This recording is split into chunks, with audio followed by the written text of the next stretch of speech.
Olha, os deputados da Comissão de Agricultura da Câmara aprovaram um projeto de lei que permite o uso de créditos do chamado mercado de carbono para pagar tributos gerados a partir da atividade no campo. Daqui a pouquinho eu exibo esta reportagem para que você fique por dentro de tudo. Mas neste momento a gente vai falar sobre a votação, né, que está prevista. Já houve, então, a necessidade de urgência para análise, né, mas a gente aguarda que seja colocado realmente em sessão. Então, a gente vai conversar agora com mais o Zé Silva, deputado, que vem trazer, então, essa análise. Como é que está a movimentação aí no Congresso? Eu acho que é um tema que preocupa governo, oposição, é um tema que realmente preocupa todos os lados, né? Oi, Fábio, boa noite a todo o Brasil. Olha, uma semana que começa aqui na Câmara dos Deputados, eu estava no plenário até alguns instantes, começa com muita preocupação e com certeza nós que defendemos o nosso agro, tanto o agro familiar como não familiar, de sobretaxar, de criar mais impostos para o nosso agro. E o presidente da Câmara chegou também há mais ou menos 15, 20 minutos, estive com ele quando ele chegou na Câmara dos Deputados. Ele tem um posicionamento muito importante de respeitar as bancadas, as frentes parlamentares, como é a nossa frente parlamentar da agropecuária. Eu também lidero a frente parlamentar da mineração sustentável, temos muitas preocupações também de reduzir a competitividade de setores importantes da nossa economia. Eu não tenho nenhuma dúvida de que a urgência será aprovada para que nós possamos derrubar aí o decreto do governo federal que cria o IOF, que é o Imposto sobre Operações Financeiras, e também a preocupação vai além, porque tem uma medida provisória em relação às letras, às LCAs, que é um mecanismo importante que hoje financia quase metade do nosso plano safra, e por isso nós estamos todos atentos nessa segunda-feira, amanhã também na terça-feira, um dia intenso, movimentado, porque o presidente do Congresso Nacional convocou sessão do Congresso Nacional, que é a Câmara e o Senado reunidos para derrubada, para apreciação dos vetos, que é quando uma lei é aprovada, o presidente da República pode sancionar, ou seja, definir que ela passa a ter validade, ou então ele pode vetar, veta parcialmente ou a lei integralmente. E tem vetos importantes, como dos estados, as dívidas dos estados, Minas Gerais, por exemplo, nós estamos ansiosos, estamos tensos aqui fazendo as articulações para que possamos amanhã derrubar os vetos do presidente da República e dar fôlego para Minas Gerais, para a infraestrutura, para áreas importantes no nosso estado. Mas em relação ao agro, hoje a nossa expectativa é que mais de 300 deputados independentes, serem da base do governo ou não, nós possamos aprovar essa urgência e depois pautar esse projeto de decreto legislativo exatamente para impedir que o nosso agro seja inviabilizado, a nossa competitividade, e venha trazer mais custos. E a pauta mais importante do nosso país, com certeza, é o agro. Eu imagino também dessa forma. Deputado, agora é interessante, semana passada, a gente falava que uma modalidade que parecia um pouco distante, antiga, voltou à tona, que é o consórcio, né? Muitos produtores já pensam no consórcio como uma forma de conseguir realmente não ter perdas significativas. Parece que, inclusive, há uma proposta tramitando na casa para que um consórcio dos países do sul global hajam também numa política comum de minerais críticos, né? Essa talvez seja também uma pauta importante a ser levada em consideração, né? Olha, Fábio, é uma pauta das mais importantes, mais modernas, eu diria, para dizer, contemporânea, que surge agora. Como eu disse, eu estou presidindo a Frente da Mineração Sustentável. O Brasil cedia a Conferência Mundial do Clima e nós precisamos mostrar para o mundo que nós temos um agro sustentável, é possível, e nós temos também uma mineração sustentável.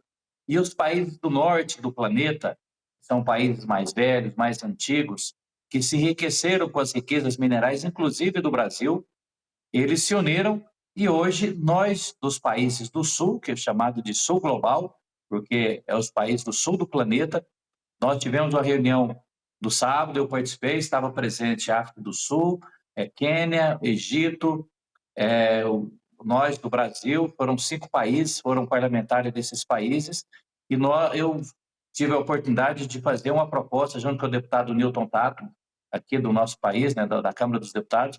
Eu fiz uma proposta de encaminhamento e continuar essa discussão na Conferência Mundial do Clima, de criarmos esse consórcio do Sul Global, que é os países do continente do Sul, exatamente para que na Conferência Mundial do Clima nós estivéssemos juntos em relação aos minerais críticos e estratégicos. Que minerais são esses? São aqueles minerais que vão para fazer os painéis solares da energia solar, vão para fazer as baterias dos carros elétricos, especialmente regiões como o Vale de Jequitinhonha, que tem 85% do lítio, que é o combustível do futuro, as terras raras que tem em diversos lugares do Brasil, mas especialmente ali no sul de Minas Gerais, região de Poços de Caldas, e que esses países nós estejamos unidos num consórcio. Como você disse, é uma modalidade de organização antiga, mas muito eficaz para que a política que nós tivermos aqui no Brasil em relação aos minerais críticos e estratégicos, tramita inclusive uma proposta de ter essa política nacional da minha autoria, espero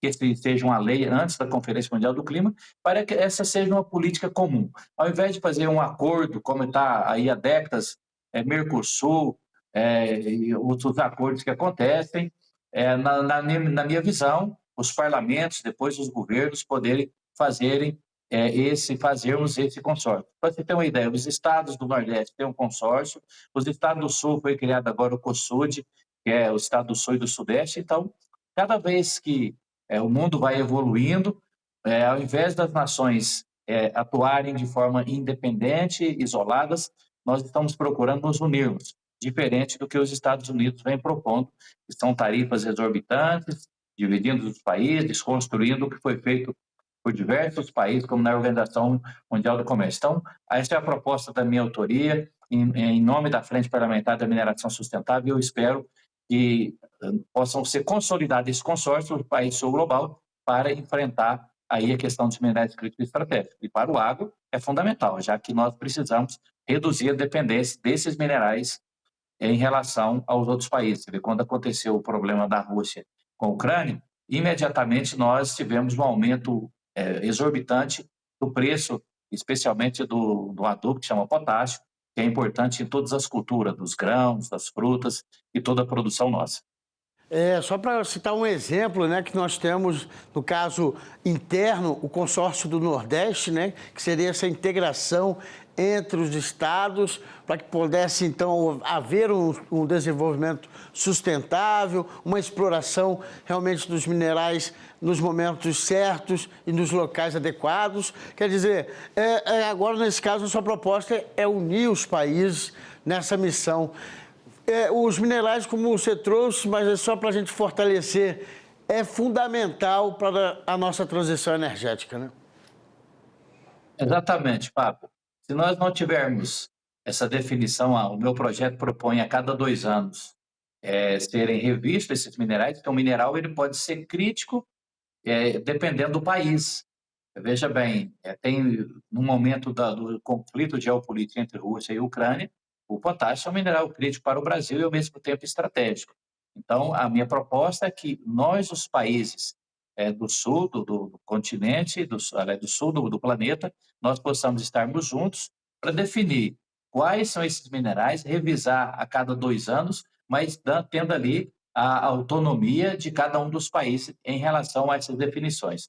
Suponhamos que o Chile, o Brasil, a Argentina, a África do Sul tenhamos o mesmo desafio, o mesmo mineral, ele é crítico para todos os países, nós podemos ter ações conjuntas para fortalecer isso, pensando em logística, pensando em pesquisa mineral, pensando em licenciamento ambiental, que é um tema muito forte. E eu fiz questão de destacar para os países que estavam presentes nesse encontro que nós tivemos no sábado, de que o Brasil é um país que tem um sistema de leis ambientais extremamente modernas, inovadoras, tem uma constituição ambiental, que é o nosso Código Florestal. Nós temos um ponto que é muito fundamental, e nós estamos vendo isso agora nesse conflito aí entre Israel e Irã, e isso é um valor muito forte. Temos uma democracia consolidada e tudo isso nós temos que compartilhar essas boas práticas entre os países. Mas quando você pega o Chile, por exemplo, eles investem muito mais em pesquisa mineral do que o Brasil. Então temos que aprender com o Chile em relação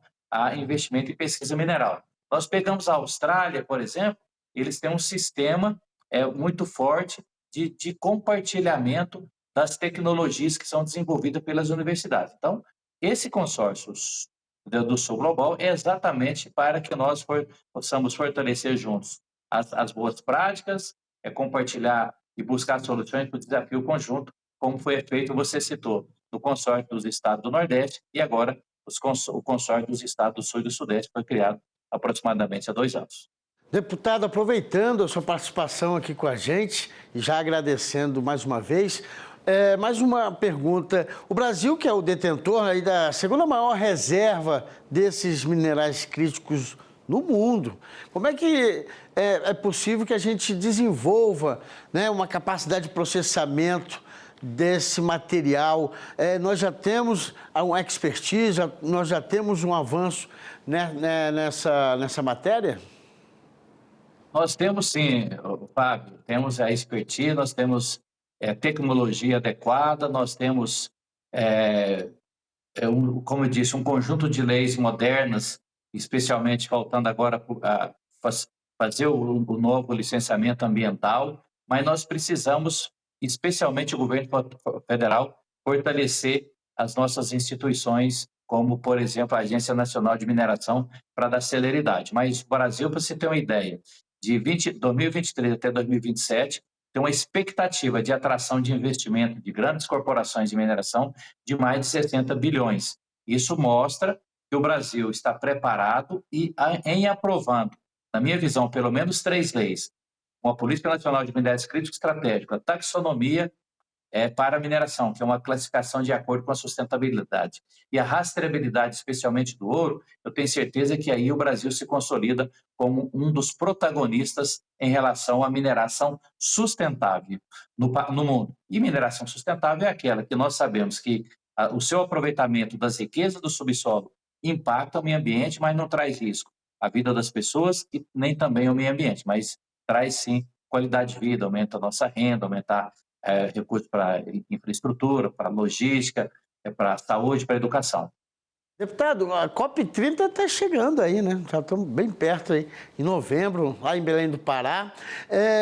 O que o país pode, de repente, estar levando, né, em conta o aspecto aí da sustentabilidade, digo, nessa discussão? Fábio, o mundo, eu participei de todas as conferências mundiais do clima, comecei na Eco 92, que foi um movimento iniciado no Brasil, e o mundo novamente volta os olhos para o Brasil. Grande parte dessas conferências aconteceram em países que são grandes produtores de petróleo, então havia ali uma força muito grande em relação à redução da utilização de energias não renováveis, como é o carvão, o mineral e também o petróleo. Na Conferência Mundial do Clima, a última que aconteceu no Azerbaijão, lá houve um compromisso dos países que são petrolíferos, né, de reduzir e banir até 2050, agora estão falando até 2070 a utilização desses combustíveis fósseis, e por isso acontece na Amazônia, no bioma em que o mundo inteiro está observando, que a Amazônia é o pulmão que cria os mecanismos das nuvens aéreas, das chuvas, e o Brasil, ele tem a oportunidade, eu tenho muita certeza de que haverá essa união do Congresso Nacional, com o governo federal, com os organismos, entidades do setor privado e da sociedade civil. O mundo espera que o Brasil faça a Conferência Mundial do Clima da Sustentabilidade. Eu tenho defendido um tripé, Fábio, que fora da mineração, mas dizendo no nosso agro, por exemplo, que nós precisamos ter uma lei clara e fazer a regularização fundiária, especialmente na Amazônia, fazermos também regularização ambiental e ter assistência técnica para que tenha sistemas produtivos mais sustentáveis. Isso garantirá ao Brasil esse protagonismo. Na mineração, como eu disse, é aprovar a Política Nacional de Minerais Críticos e Estratégicos, a taxonomia de acordo com a sustentabilidade e a rastreabilidade, especialmente do ouro. O presidente da Câmara, o Hugo Mota, também hoje mesmo já tive esse entendimento com ele que antes, no começo do segundo semestre, nós teremos lá a apreciação desses projetos que eu citei aqui na área da mineração e espero, junto com a FPA e a Frente da Assistência Técnica e Extensão Rural, aprovar o projeto de regularização fundiária, que é da minha autoria, já foi aprovado na Câmara e está no Senado da República. Com isso, com esse conjunto de medidas, eu tenho certeza e tenho convicção que o Brasil fará a Conferência Mundial do Clima da Sustentabilidade, que é o que o mundo espera do Brasil e a nossa oportunidade de consolidarmos como o país mais sustentável do mundo. Tá aí, sucesso então na tramitação da proposta. Qualquer novidade, por favor, escolha a gente aqui para trazer a divulgação do andamento. Deputado federal Zé Silva, do Solidariedade de Minas Gerais, muito obrigado pela participação aqui com a gente. Eu que agradeço, Fábio. Boa noite a você e a todo o Brasil. Boa noite.